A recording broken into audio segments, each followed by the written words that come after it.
Hello everyone, I hope you all are doing good. So in the last video we have discussed about BLS, which means basic life support, and we have studied about objectives of BLS, chain of survival and steps of CPR. So आपको emergency response system activate करने के बाद your next step is CPR. So CPR देने से पहले आपका ये जानना बहुत ज़रूरी है कि CPR एक्चुअली होता क्या है. So what is CPR? CPR is cardiac pulmonary resuscitation. So cardiac means related to heart, pulmonary means related to lungs, and resuscitation means to revive or to restore. So इसमें क्या होता है कि जब आपका पेशेंट कार्डियक अरेस्ट में चला जाता है तो पेशेंट का जो हार्ट है वो बाकी ऑर्गन्स को ब्लड पंप करना बंद कर देता है और पेशेंट का ब्रीदिंग स्टॉप हो जाता है.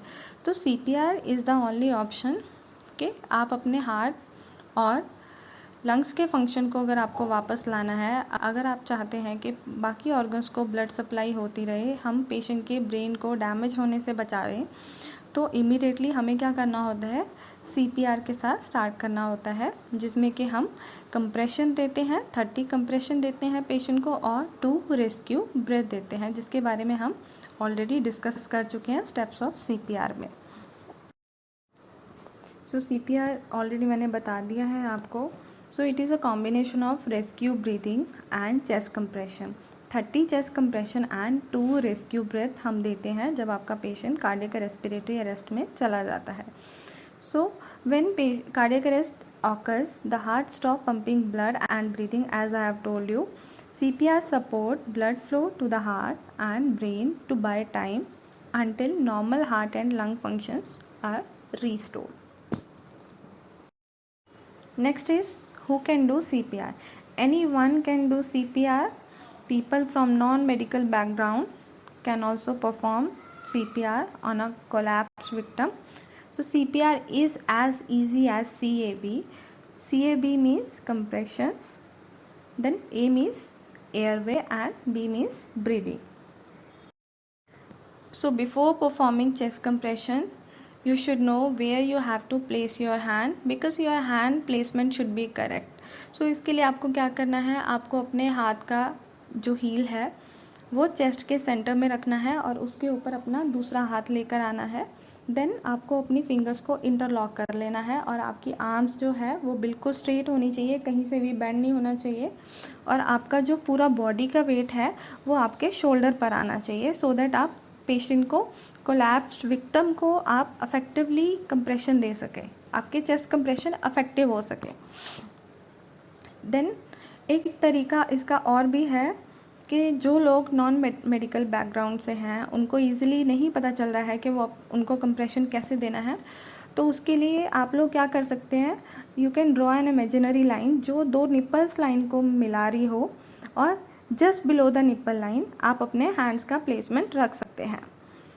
तो आपको वही कंप्रेशन देना है, 30 कंप्रेशन आपको देना है. जब आप कंप्रेशन दे रहे हैं आपके हाथ बिल्कुल स्ट्रेट रहने चाहिए, ठीक है, और जब आप कंप्रेशन देना है उस टाइम जो आपके डेप्थ है वो 2 to 2.4 इंचज़ होनी चाहिए.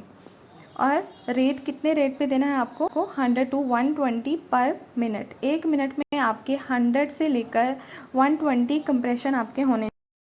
अब आपको 30 कंप्रेशंस देने के बाद आपको 2 रेस्क्यू ब्रेथ देना है, जिसके लिए आपको पेशेंट का एयरवे को ओपन करना होगा, जिसके लिए आप head tilt chill lift method का यूज़ कर सकते हैं या फिर जॉ थ्रस्ट मैनुअर के आपको जॉ के ऊपर आपको थ्रस्ट अप्लाई करना है.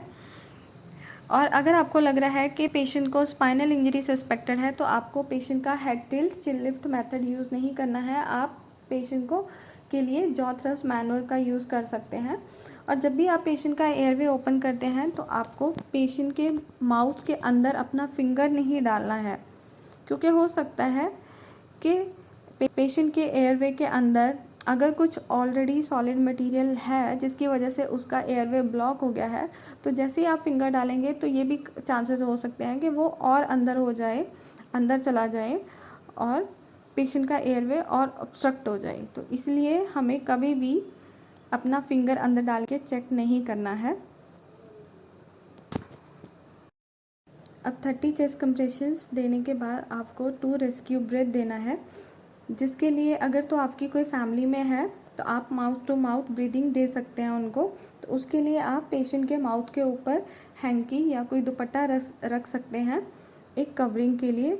देन जब भी आप माउथ टू माउथ ब्रीदिंग लें तो आपको ज़्यादा लंबा सांस नहीं लेना होता है, आपको जो आप नॉर्मल सांस लेते हैं आपको वही लेना है, और पेशेंट के माउथ के ऊपर आपको अपना माउथ रखना है। तो जब भी आप पेशेंट को माउथ टू माउथ ब्रीदिंग देते हैं तो you have to pinch the nose, नहीं तो क्या होगा कि जब आप माउथ टू माउथ पेशेंट को ब्रीदिंग देंगे तो वो नाक के रास्ते से पूरा बाहर निकल जाएगा। इसलिए जब भी आपको माउथ टू माउथ ब्रीदिंग देना है तो you have to pinch the nose. और देन अगर आपके पास पॉकेट मास्क है तो आप पॉकेट मास्क का भी यूज़ कर सकते हैं।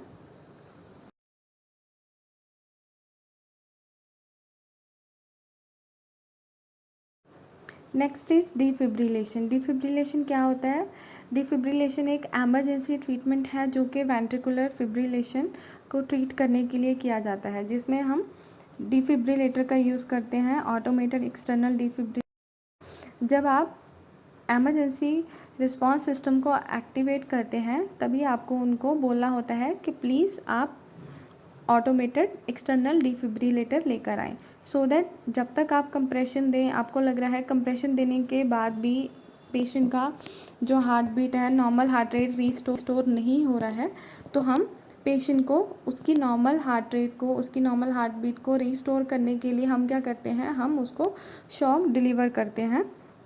तो उसके लिए क्या है, कुछ एडी ऐसे होते हैं कि जैसे ही आप उनको ओपन करते हैं तो वो ऑन होते हैं।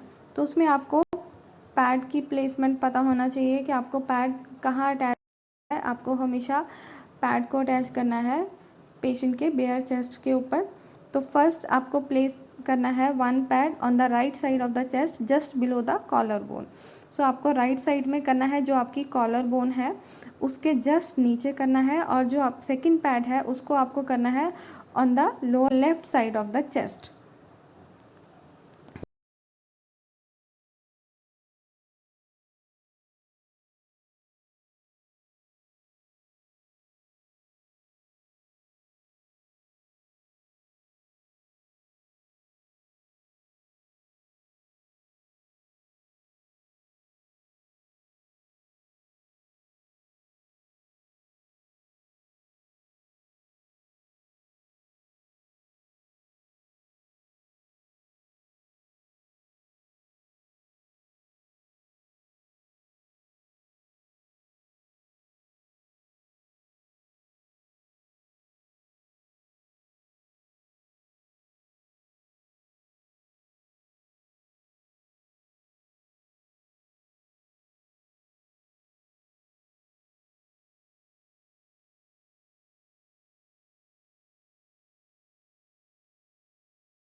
देन आप जब शॉक देने लगते हैं तो आपको अनाउंस करना है कि I clear, you clear, all clear. ठीक है, आपको रिदम को एनालाइज करना है, और जब शॉक डिलीवर नहीं हो जाता तब तक आपको विक्टिम को टच नहीं करना है। सो जब आप शॉक डिलीवर कर देते हैं तो उसके बाद आपको again immediately you have to start with the CPR and two rescue breath.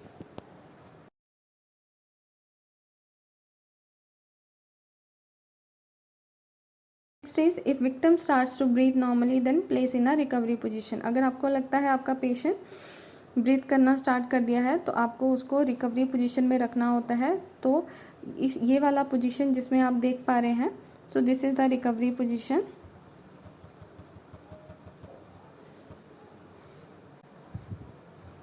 So again आपको CPR तब तक करते रहना है जब तक आपको कोई क्वालिफाइड हेल्प नहीं मिल जाता, और जब तक आपका विक्टिम जो है वो नॉर्मली ब्रीथिंग स्टार्ट नहीं कर देता, या फिर जब तक आप पूरा थक नहीं जाते हैं।